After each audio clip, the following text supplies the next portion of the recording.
Bienvenue dans le ministère de la préparation de l'épouse glorieuse de Christ.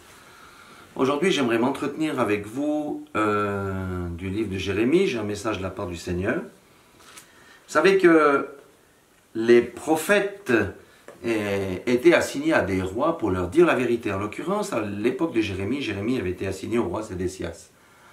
Et le ministère de Jérémie, tout comme le ministère d'Ézéchiel, était des ministères difficiles parce qu'il devait annoncer des choses très dures aux rois et aux grands en place à leur époque. Donc, ce que le Seigneur m'a montré ici, plusieurs choses sur Sédécias et le livre de Jérémie, mais en l'occurrence ici, le roi Sédécias avait fait un pacte avec les grands de ce monde et avec le Seigneur, les grands de son royaume, pour libérer les esclaves, c'est-à-dire les affranchir. Pourquoi? Parce que le Seigneur leur avait fait des menaces. Et voilà ce qu'il est dit au chapitre 34, verset 10. On va prendre verset 8. La parole de l'Éternel fut adressée à Jérémie, après que le roi Sédécias eut fait un pacte avec tout le peuple de Jérusalem pour publier la liberté, afin que chacun renvoie libre son esclave et sa servante, l'hébreu et la femme de l'hébreu, et que personne ne se tienne plus dans la servitude, le juif son frère. Pourquoi Dieu ne voulait pas que le juif tienne dans la servitude son frère, et Sédécias et les grands du peuple avaient accepté d'entrer dans un pacte. Et voici le verset 10 qu'il est dit: tous les chefs et tout le peuple qui étaient entrés dans le pacte s'engagèrent à renvoyer libre chacun son esclave et sa servante, afin de ne plus les tenir dans la servitude. Ils obéirent et les renvoyèrent. Amen. C'est merveilleux parce qu'ils ont écouté la voix de l'Éternel, ils sont entrés dans un pacte et ils ont fait ce que Dieu leur recommandait de faire. Cependant, au verset 11, nous allons voir quelque chose. Mais ensuite, ils changèrent d'avis. Ils reprirent les esclaves et les servantes qu'ils avaient affranchis et les forcèrent à redevenir esclaves et servantes. Amen. Alors, en ayant fait ceci, ils ont brisé l'alliance, ils ont rompu le pacte qu'ils avaient fait avec le Seigneur. Or, les pactes et les alliances sont des choses sérieuses. Et le Seigneur ne va pas manquer maintenant de les reprendre. Regardons au verset 16 du chapitre 34, il dit: mais vous êtes revenus en arrière et vous avez profané mon nom. Vous avez repris chacun les esclaves et les servantes que vous aviez affranchis, rendus à eux-mêmes, et vous les avez forcés à redevenir vos esclaves et vos servantes. Amen. C'est pourquoi ainsi parle l'Éternel: vous ne m'avez point obéi en publiant la liberté, chacun pour son frère, chacun pour son prochain. Amen. Voyez, l'obéissance est quelque chose de continu. Ils ont obéi pour un temps, mais ils n'ont pas persévéré dans l'obéissance. Amen. Alors, voici ce que dit le Seigneur. Deuxième partie du verset 17. Voici, je publie contre vous, dit l'Éternel, la liberté de l'épée, de la peste et de la famine, et je vous rendrai un objet d'effroi pour tous les royaumes de la terre. Je livrerai les hommes qui ont violé mon alliance et qui n'ont pas observé les conditions du pacte qu'ils avaient fait devant moi, en coupant un veau en deux et en passant entre ses morceaux. Amen.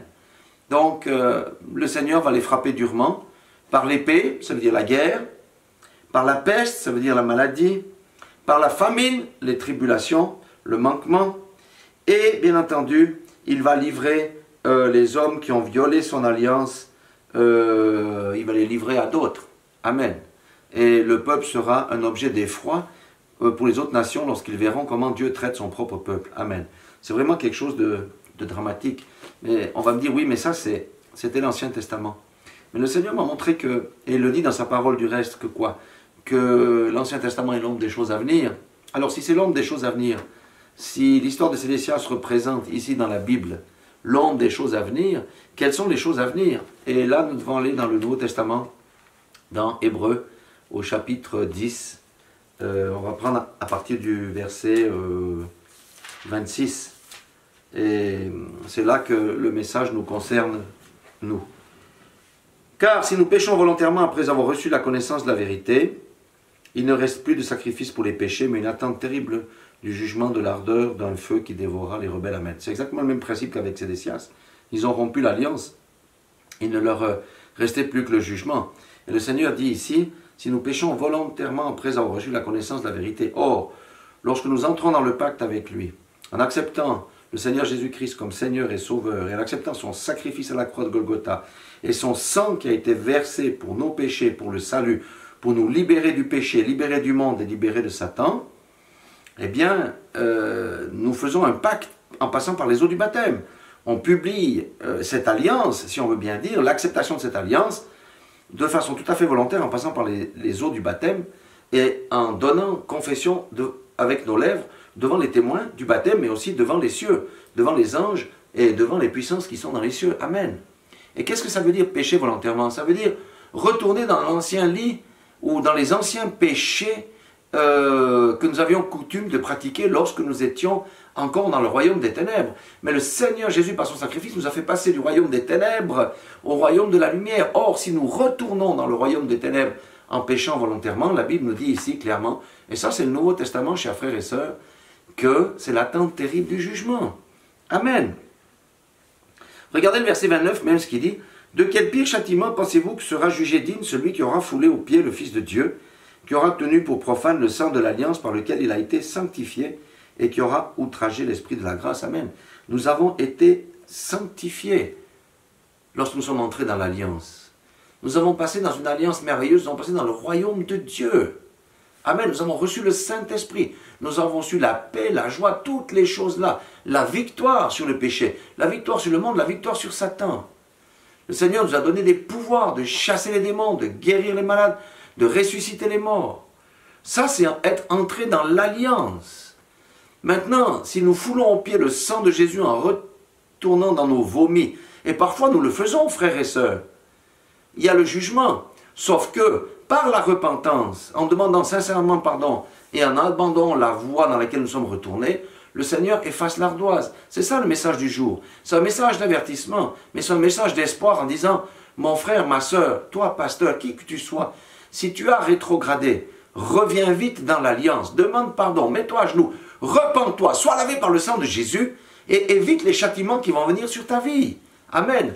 Car le Seigneur est riche en bonté, c'est vrai. Il est lent à la colère, c'est vrai. Il est miséricordieux, c'est vrai. Mais il est lent à la colère. Ça veut dire qu'à un moment donné, c'est fini. Il n'y a plus de provision et le Seigneur va agir parce que sa colère va se déclencher. Amen. Et nous savons tous que le Seigneur n'entre pas en jugement avec quelqu'un sans l'avoir avisé. Ça peut être par le biais de ce message, par le biais de l'écriture, par un frère, par une sœur. C'est pourquoi nous devons revenir à l'essentiel et examiner chacun pour nous-mêmes, ici, aujourd'hui, si nous sommes encore bien dans le pacte, dans l'alliance, dans le sang de Jésus-Christ. Si nous sommes sortis, si nous sommes retournés en arrière, je vous en supplie, revenons vite fait, bien fait, en nous repentant et en mettant nos vies en ordre. Voilà l'essence du message de ce jour. Soyez tous bénis dans le nom puissant de Jésus-Christ et que le Seigneur nous fasse encore grâce et miséricorde parce que nous sommes encore sous la grâce et la miséricorde, mais viendra un temps où cette époque-là sera terminée. D'ailleurs, nous sommes à la fin des temps et les temps sont courts. Voilà, que le Seigneur vous bénisse tous au nom de Jésus-Christ. Amen.